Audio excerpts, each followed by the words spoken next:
tadi video yang sebelumnya itu saya ingin bicara mengenai secara filsafat. Dulu itu orang percaya akan mitos-mitos. Jadi ketika menghadapi suatu masalah itu manusia percaya akan adanya mitos. Kenapa mitos? Karena dulu akal manusia itu masih terbatas, sangat-sangat terbatas, sehingga logikanya itu tidak jelas. Nah, seperti saat ini pun juga sudah banyak mitos-mitos itu. Saya ambil contoh di kita di Ponorogo ini aja, katakanlah di ada Telaga Ngebel gitu ya. Dalam Telaga Ngebel itu ada mitos terkaitan dengan Baru Gelinting. Kok terjadi telaga gimana toh? Dulu ada cerita bahwa ada orang anak kecil namanya Baru Gelinting, kemudian dia bertapa, terus ada menjadi ular, terus kemudian dibunuh dan lain sebagainya sehingga terjadi Telaga Ngebel tadi. Sama juga ada cerita mitos berkaitan dengan Dewa Thor gitu. Dulu orang percaya bahwa petir atau halilintar itu muncul karena pukulan palu Dewa Thor. Jadi Dewa Thor itu marah, terus kemudian memukulkan palunya, terus akhirnya muncullah petir. Itu karena keterbatasan manusia, akal manusia untuk menjawab pertanyaan, bagaimana, dari mana toh hasilnya petir itu. Nah, sama dan seterusnya ini berkembang terus. Terus ada juga Atlas. Atlas itu ada dewa Atlas itu yang menopang bumi. Jadi bumi itu ditopang oleh dewa yang namanya dewa Atlas, sehingga bumi itu tidak jatuh di langit. Ada juga dewa cerita mitos Dewi Sri dan lain sebagainya. Nah, bagaimana mitos itu muncul? Mitos itu muncul karena adanya kepercayaan. Dan ini sifatnya adalah kepercayaan buta. Kepercayaan yang atau keyakinan yang muncul dari masyarakat. Biasanya ini diceritakan dari tokoh-tokoh masyarakat.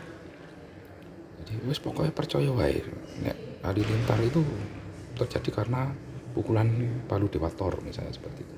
Dan kepercayaan yang ada di masyarakat ini dilegitimasi, dikuatkan dengan adanya kekuasaan.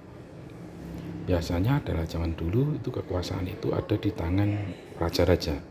Jadi misalnya kalau raja itu menemui masalah dan misalnya mimpi gitu atau apa, masyarakat tidak bisa menjawab pertanyaan yang ada di dalam benak dia, maka raja itu menanyakan kepada ahlinya atau penasihat raja. Dan biasanya penasihat raja itu memberikan argumentasi yang bisa memuaskan atau menjawab pertanyaan tadi. Walaupun sebenarnya kepercayaan jawaban atas pertanyaan tadi hanya didasarkan pada kepercayaan, pokoknya percaya wae. Nah, itu yang terjadi, akhirnya muncul mitos-mitos. Kemudian pada abad-abad awal ya, muncul filsuf yang namanya Aristoteles, terus kemudian Copernicus, Thales dan lain sebagainya. Itu mengajarkan rasionalitas.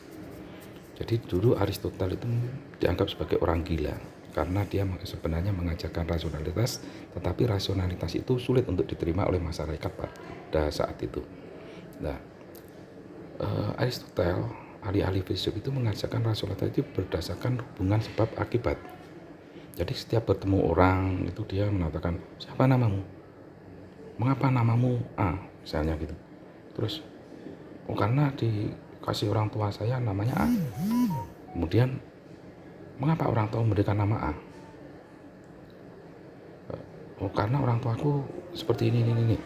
Nah, sebenarnya dia terus menggali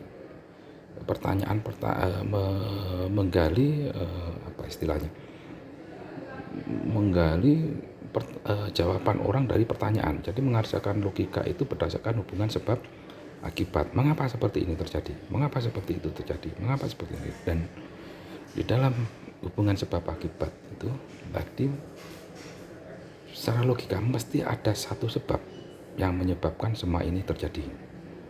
Dalam istilah filsafat itu causa prima. Nah, kalau kita istilah keislaman mungkin ya sebab dari segala sebab atau yang mengawali semua ini mesti ada. Dan secara logika yang mengawali semua ini ya mesti ada satu ya. kalau kita hubungkan dengan hal yang lain nanti. Oke, kemudian rasionalitas itu mulai dibangun. Kemudian orang baru sadar bahwa tidak mempercayai mitos-mitos, mulai mempertanyakan mitos. Oh bener Palu itu dipukul ada dewa-dewa di dunia ini, padahal sebab dari segala sebab itu cuma satu, dan lain sebagainya dan lain sebagainya. Terus muncul kemudian orang percaya bahwa ilmu pengetahuan berkembang itu ada teori geosentris, di mana orang menganggap bahwa bumi itu adalah sebab pusat tata surya. Orang percaya dulu percaya bahwa bumi sebagai pusat tata surya, di mana matahari, bulan dan sebagainya itu mengitari bumi. Dan secara logika, secara rasional memang benar. Jadi setiap pagi kita melihat matahari muncul dari atas, kemudian bergerak muncul dari timur, bergerak ke atas, kemudian tenggelam di barat, terus besok lagi seperti itu juga. Dan secara logika, ya kita katakan bahwa matahari mengelilingi bumi itu pada saat itu.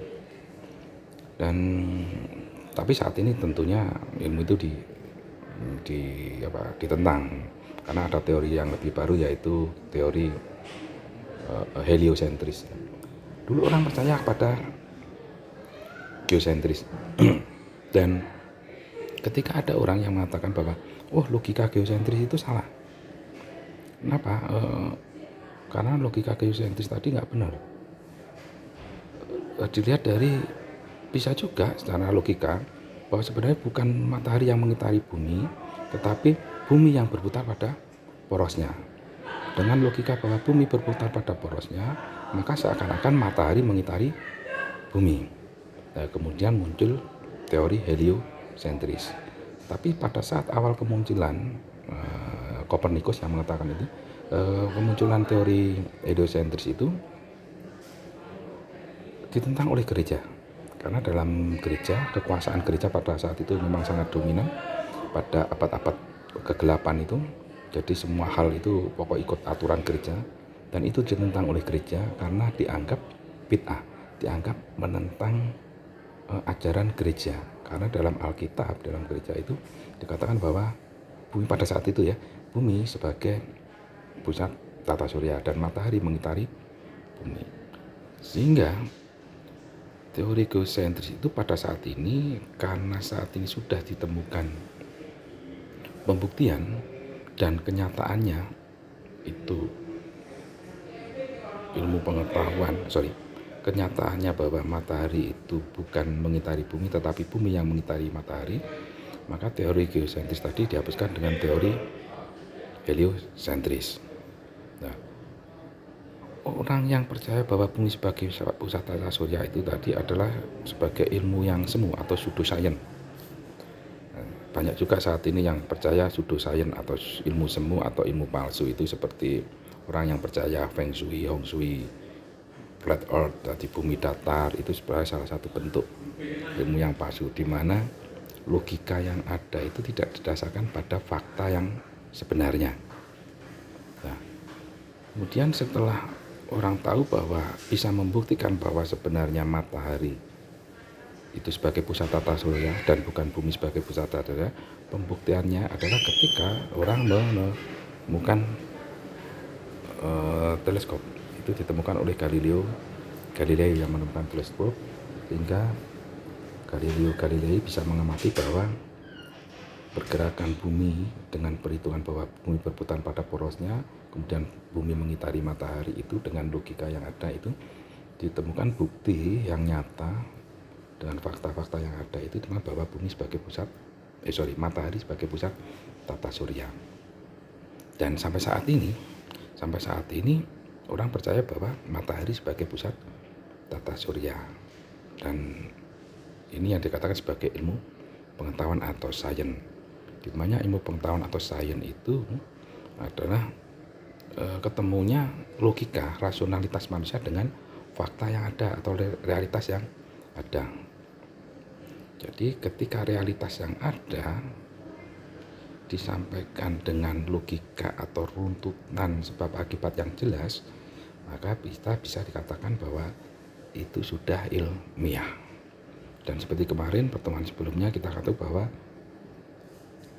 sesuatu dikatakan ilmiah itu kalau memenuhi syarat. Yang pertama adalah sistematis, jadi sistematis itu lebih pada sistematika berpikirnya. Terus kemudian universal, bisa diterima secara umum walaupun tingkat keumuman untuk ilmu-ilmu sosial itu masih dipertanyakan. Terus kemudian metodis, ada metodenya, jadi untuk menghubungkan antara rasionalitas dengan realisme, dengan realitas, dengan kenyataan ini, itu ada metodenya. Dan nanti kita belajar metodenya ini sebenarnya di dalam mata kuliah kita kali ini. Sementara seperti itu yang bisa saya jelaskan. Mungkin ada pertanyaan, kami persilakan. Terima kasih.